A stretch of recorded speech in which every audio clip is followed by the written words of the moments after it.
Hello children, welcome to Kyarlaka Memorial CBSE School online classes. Yesterday we have discussed many points. In those, these are also included. We have discussed about the different kinds of people around the subcontinent. Different kinds of people. Southern place, it means Tamil region. There are three types of people were living. First kind is Vallelar. It means the large land owner. They were having the more quantity. It means more large land area. So that they have been identified as a Vallelar. So these are the rich persons. Next one is Uzavar. These are the ordinary flogmen, means ordinary farmers. They used to work in their own farm or a field land with a small quantity. These are called as Uzavar. Then Kadaisiyar. Kadaisiyar, they were not having land at all. They used to go for slaves or slavery to the landowners, or they were having works in other homes. They are called as Kadaisiyar. In northern part of the subcontinent, first kind of persons are Grama Bhojaka. He is the strongest person. He is also known as village headman. So they were having more land, so uncountable area, so they will be having many slaves in their land to work. These will be headman, and sometimes they were work like a police and the judge. If the people of their area were quarreled each other, means they will go to judge the problem, and they used to give the punishments, and they were collecting the taxes from the people, and they used to give the kings. Next category is Grihapatis. These are the independent farmers. They were not depend on any other landlords. They were having the small quantity of field or the land. They used to work in their farm, so that they are independent farmers. Last category is Karmakara, like Kadaisiyar. These are also not having any lands. They used to be work in other landowners' house. These are the kinds of people in this time. Then we have stopped at the point is coins. How was the coins prepared in those days? You may have noticed how wealth is measured in terms of coins in the story on page 82. So they have given on page 82 how here the person or the poor young clever boys story was there. In this, how the coins in quantity, richness, how they measured. 500 bundles of grass has purchased for 1,000 coins. It means there was measurement of coins. Who will be having more number of coins? He was the richest person. Like that, to measure who is the rich one, who is the poor, to have the transactions, to get some material, to pay the money. So they were having coins. Archaeologists have found several thousands of coins belonging to this period. In this period, archaeologists means they will be having deals and study about the history and the material they used in the history. So they have identified or they found the several type of coins belongs to this time. So coins belonging to this period, the earliest coins which were in use for about 500 years were punch marked coins such as the one shown below. So punch marked coins means the metal with punch marked. These are the coins used by those people. Punch marked coins. What is punch marked coin? Let's see. Punch marked coins were generally rectangular or sometimes square or round in shape.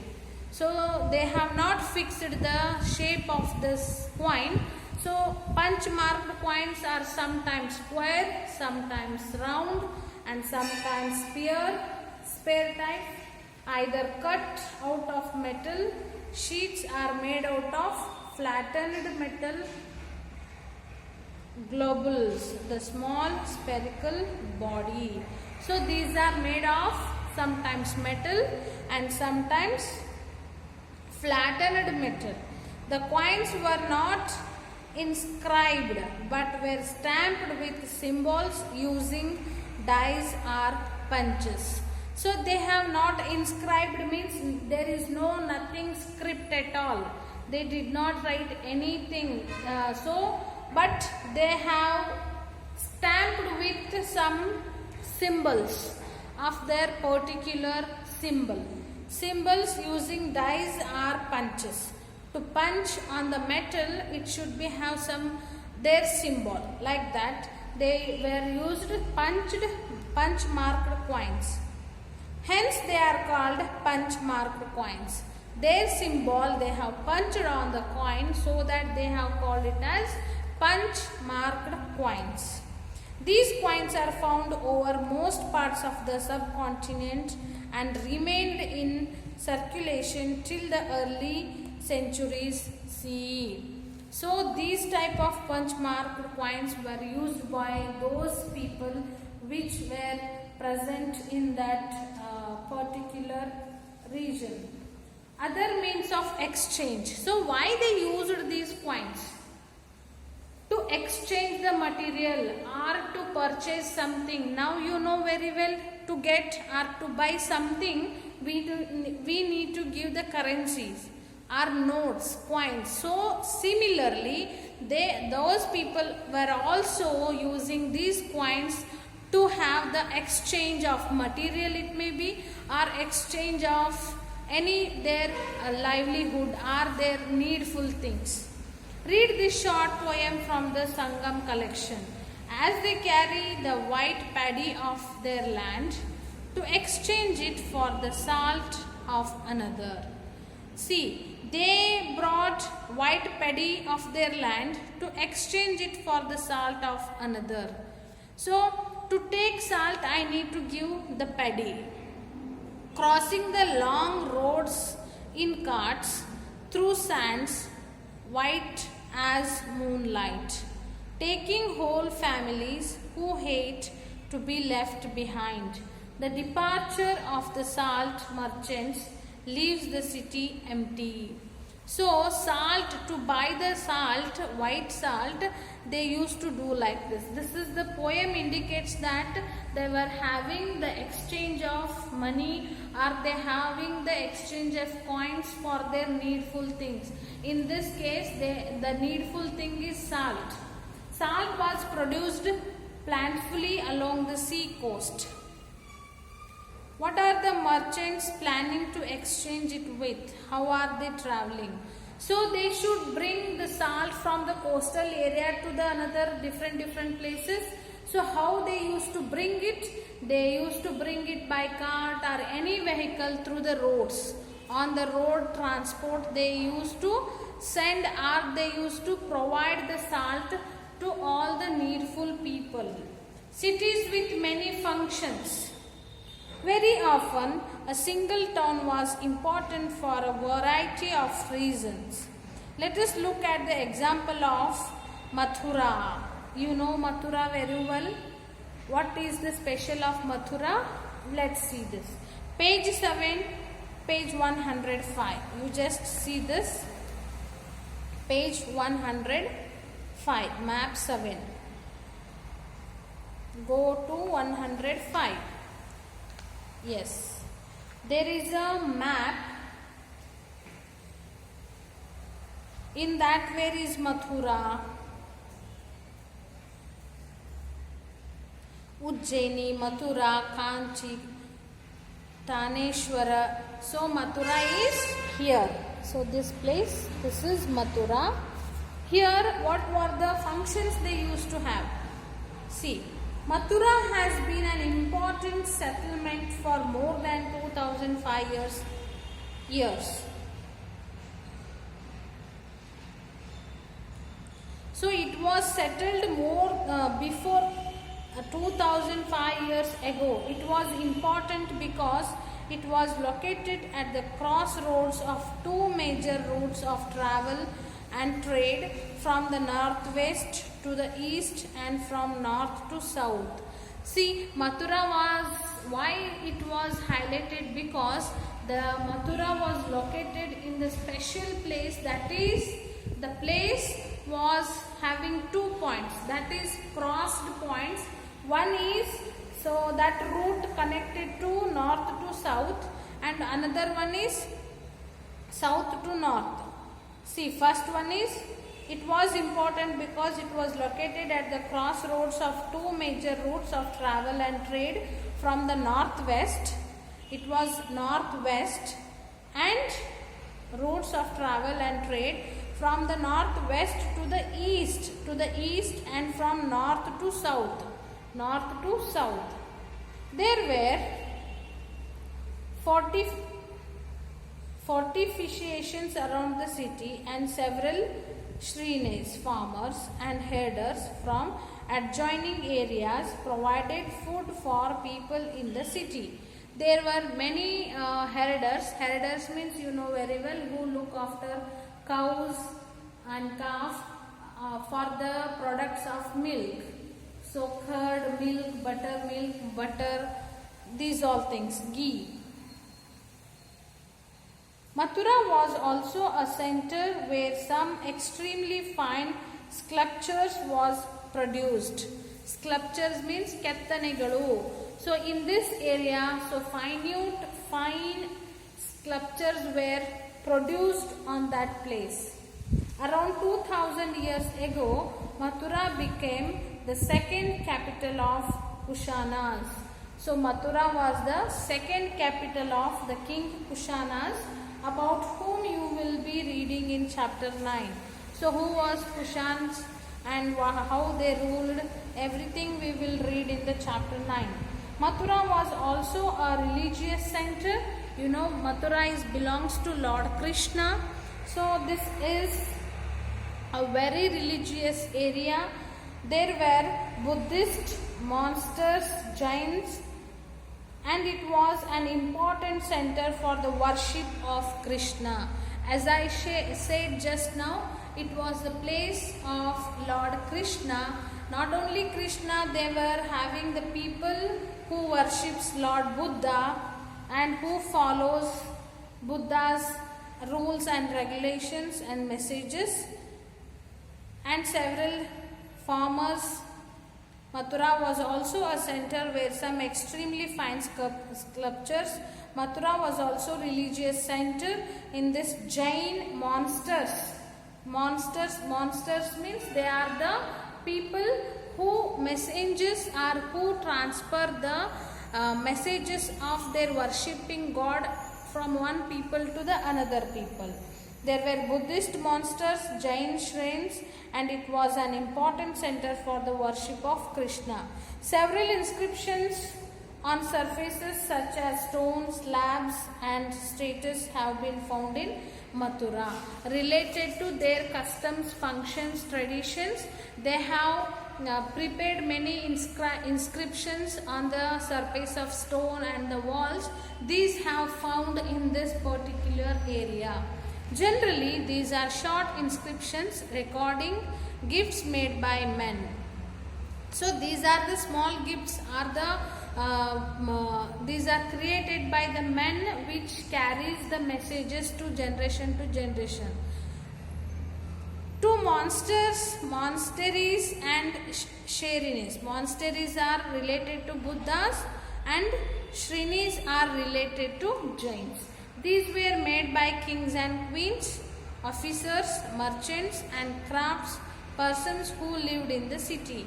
For instance, So they were living for instance. They won't be here for the long time because they need to move from one place to another place. So these people were made by the king and queens, and they will be staying in the city for instance. Inscriptions from Mathura mention goldsmiths, blacksmiths, weavers, basket makers, garland makers, perfumers. So these are the professions were lived in that places. So those inscriptions gave the evidence that these kind of people, these kind of professionists were having their part in that time. So those are goldsmith andre ಬಂಗಾರ ಅಂಗಡಿಯವನು, black Smith ಅಂದ್ರೆ Kambara, viewers ಅಂದ್ರೆ ಮಗ್ಗಾನೆಯವರು, basket makers ಅಂದ್ರೆ ಕರಕುಶಲ ವಸ್ತುಗಳನ್ನ ಮಾಡೋರು, garland makers so ಹೂಗಳನ್ನು ತಯಾರಿಸೋರು. Because there were many worships, people are worshipping God, no, so they need different type of garlands, so that this profession has originated. Make a list of occupations of people who lived in Mathura. List one occupation that was not practiced in Harappan cities. So whatever the professions are there in this, compare these to the Harappan cities. So from this, in that place, who are not the persons. So one example, garland makers. In Harappan cities, we could not see the garland makers and perfumers. Next is craft and crafts persons. We also have archaeological evidence for crafts. These includes extremely fine pottery. So they were used the pot system to make some crafts known as the northern black polished ware, NPPW. It gets its name from the fact that it is generally found in the northern part of the subcontinent. So here was the craft related to pottery. Remember that the archaeological evidence for many crafts may not have survived. We know from texts that the manufacture of cloth was important. There were famous centers such as Varanasi in the north and Madurai in the south. Both men and women worked in these centers. So to preparation of cloths, these places were famous, so that these are the evidence too to know about their crafts related to cloths.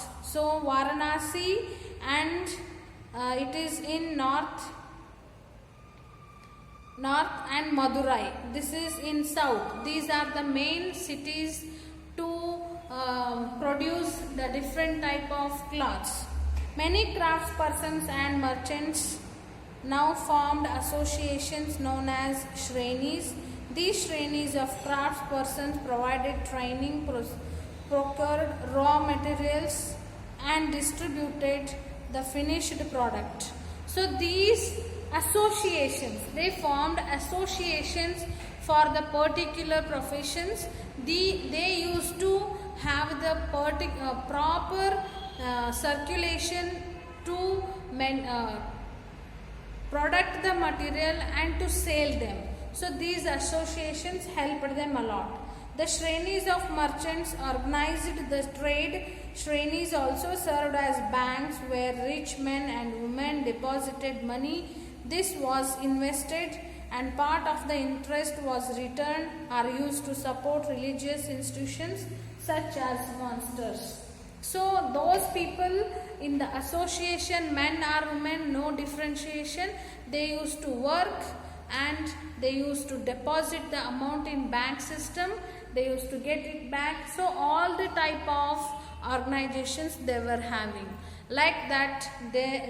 For these all things, there is a evidence in archaeologists, several founds, so that these people were having a systematic professions to earn the money as well as to serve their life perfectly. So next part we will discuss in the next class. Thank you.